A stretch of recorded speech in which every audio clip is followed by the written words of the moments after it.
بسم اللہ الرحمن الرحیم۔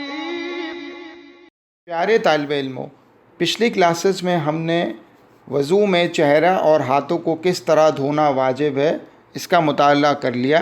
آج کے درس میں ہم پڑھیں گے کہ وضو میں سر کا مسح کس طرح واجب ہے اور کیا کیا مستحب عمل انجام دیے جا سکتے ہیں۔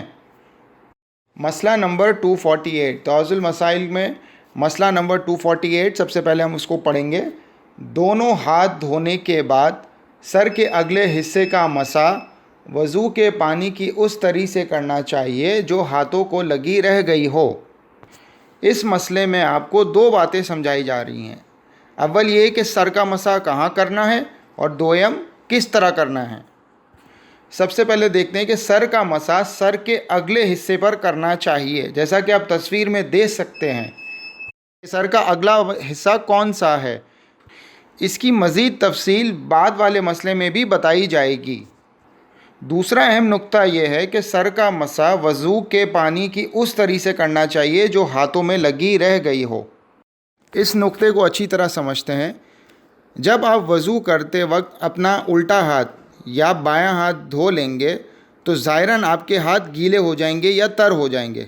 بس اسی گیلے ہاتھوں سے آپ نے سر کا مسح کرنا ہے، یعنی الٹا ہاتھ دھونے کے بعد اور سر کا مسح کرنے سے پہلے آپ کے ہاتھ خشک ہو جاتے ہیں یا وضو کی تری یا گیلا پن نہیں رہتا تو آپ کا وضو باطل ہو جائے گا۔ آسان الفاظ میں مثال کے ذریعے اس کو سمجھتے ہیں۔ علی وضو کر رہا تھا، اس نے اپنا الٹا ہاتھ دھو لیا اور جب وہ سر کا مسح کرنے گیا تو اس نے محسوس کیا کہ اس کے ہاتھ خشک ہو گئے ہیں، تو اس نے ایک کام کیا کہ دوبارہ پانی کا ٹیپ کھول کر اپنے ہاتھوں کو گیلا کر لیا اور اسی سے سر کا مسح کیا۔ اس صورت میں علی کا وضو غلط ہو جائے گا اور اسے چاہیے کہ وہ دوبارہ وضو انجام دے۔ اسی مسئلے میں آگے فرما رہے ہیں کہ احتیاط مستحب یہ ہے کہ مسح دائیں ہاتھ سے کیا جائے جو اوپر سے نیچے کی طرف ہو۔ اس نقطے میں آپ کو مسح کرتے وقت دو مستحب عمل بتائے جا رہے ہیں۔ نمبر 1، سر کا مسح سیدھے ہاتھ سے کرنا چاہیے۔ نمبر 2، سر کا مسح اوپر سے نیچے کی طرف ہو، یعنی آپ اپنا ہاتھ اوپر سے نیچے کی جانب کھینچیں گے۔ مسئلہ نمبر 249 بالکل اس کے بعد والا مسئلہ ہے۔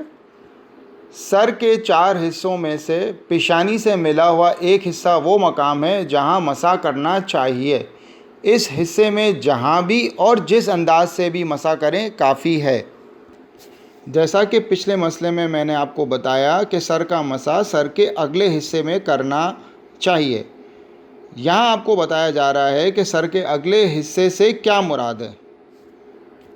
یہاں پر بھی آپ تصویر میں دیکھ سکتے ہیں کہ پیشانی سے ملا ہوا حصہ جو آسمان کی طرف ہوتا ہے وہاں پر مسح کرنا واجب ہے۔ تو ہم نے یہ جان لیا کہ سر کا مسح سر کے اگلے چوتھائی حصے پر ہوتا ہے۔ اب ہم یہ دیکھیں گے کہ سر کا مسح کس طرح کرنا ہے۔ واجب یہ ہے کہ سر کے اگلے حصے پر جس انداز میں جیسے بھی چاہیں مسح انجام دیں تو کافی ہے۔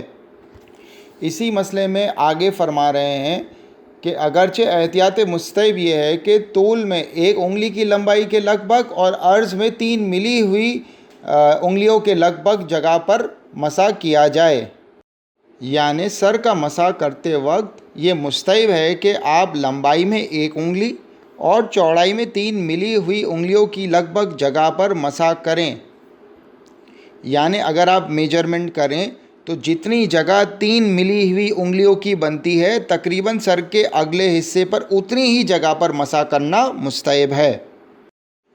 اب میں آپ کو مسئلہ نمبر 248 اور 249 سمرائز کر کے بیان کر دیتا ہوں۔ اس مسئلے میں آپ کو بتایا جا رہا ہے کہ سر کا مسح کس طرح کرنا واجب ہے اور دوسری یہ کہ آپ کون کون سے مستحب عمل انجام دے سکتے ہیں۔ یعنی اگر آپ کا کوئی دوست آپ سے سوال کرے کہ وضو میں سر کا مسح کس طرح کرنا واجب ہے تو آپ اس کو کیسے جواب دیں گے؟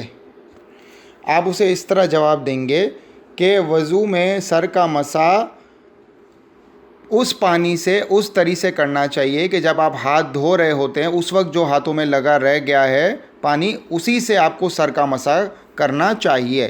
سر کا مسح سر کے اگلے چوتھائی حصے پر کیا جاتا ہے جو آسمان کی طرف ہو۔ اس حصے پر جس انداز میں جیسے بھی چاہیں ہم مسح کر لیں تو ہمارے لیے یہ کافی ہے۔ اور آپ اپنے دوست کو یہ بھی بتا سکتے ہیں کہ وضو میں سر کا مسح کرتے وقت ہم 3 مستحب اعمال بجا لا سکتے ہیں۔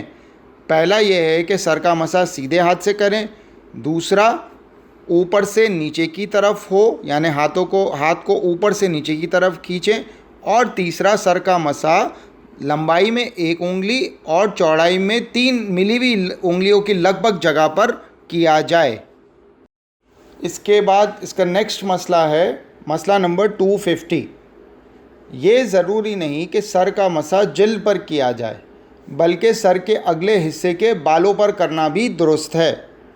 یعنی یہ لازمی نہیں ہے کہ آپ جو ہے وہ سر کی جلد پر بالکل کھال کے اوپر ہی مسح کریں گے، بلکہ آپ سر کے اگلے حصے کے بالوں پر بھی مسح کرتے ہیں تو آپ کا مسح درست ہے۔ یہ اس صورت میں ہے کہ جب سر کے بال چھوٹے ہوں، ٹھیک ہے۔ لیکن اگر سر کے بال بڑے ہیں تو اس بارے میں مسئلہ بیان فرما رہے ہیں کہ اگر کسی کے سر کے بال اتنے لمبے ہوں کہ مثلاً اگر وہ کنگھا کرے یا کنگھی کرے تو چہرے پر گرے یا سر کے کسی دوسرے حصے تک جا پہنچیں، تو ضروری ہے کہ وہ بالوں کی جڑوں پر مسح کرے۔ اس نقطے میں بتایا جا رہا ہے کہ بڑے بال کس کو کہیں گے۔ اگر آپ بالوں کو کنگھی کریں، کوم کریں، تو بال آپ کے فیس پر آ جائیں یا سر کے دوسرے حصے پر چلے جائیں، مثلاً پیچھے چلے جائیں، دائیں یا بائیں کی طرف گر جائیں، تو ان بالوں کو لمبا کہا جائے گا۔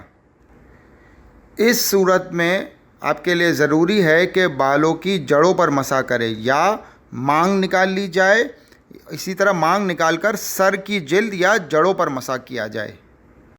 مسئلہ نمبر 250 کا بالکل آخری پوائنٹ ہے، اور اگر وہ چہرے پر آ گرنے والے یا دوسرے حصوں کے بالوں کو سر کے اگلے حصے میں جمع کر کر ان پر مسح کرے گا تو ایسا مسح باطل ہے۔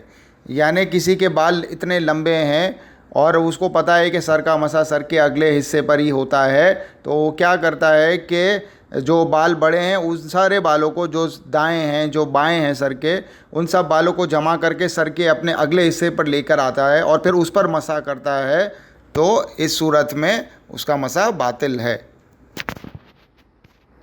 اب آپ کے سامنے ایک ویڈیو پریزنٹیشن میں آپ کو سر کا مسح سمجھایا جا رہا ہے۔ آپ دیکھیے کہ وہ سر کے اگلے حصے پر مسح کر رہا ہے اور مستحب بھی عمل انجام دے رہا ہے، یعنی سیدھے ہاتھ سے اوپر سے نیچے کی جانب اور لمبائی میں 1 انگلی اور چوڑائی میں 3 ملی ہوئی انگلی کی جگہ پر وہ مسح کر رہا ہے۔